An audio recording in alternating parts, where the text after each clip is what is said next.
twice this week, senior leaders have shared with me interactions they've had in executive meetings that just blew my mind. It is surprising how often this type of inappropriate lack of accountability occurs. Here's the setup. Executive meeting space, things are happening fast and furious.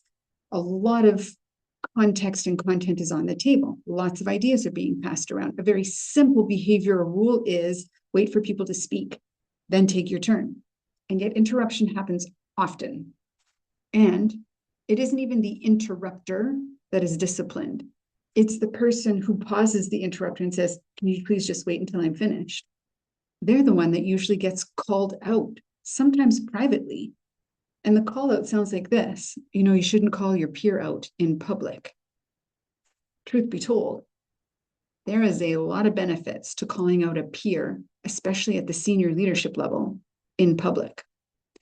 The heat of embarrassment, humiliation, shame, those are excellent teachers when we are experiencing behavior flaws, when we are experiencing a lack of emotional intelligence, a lack of impulse control. So, brings us to ask the question, why in that space is the interrupter not automatically called out to make visible the poor behavior? What is it within our executive leadership, senior leadership teams that prevents us from identifying disrespectful, disruptive behaviors so that they can stop, so that the natural consequences of doing them can be felt? And in that feeling, the learning can happen. Don't do that again.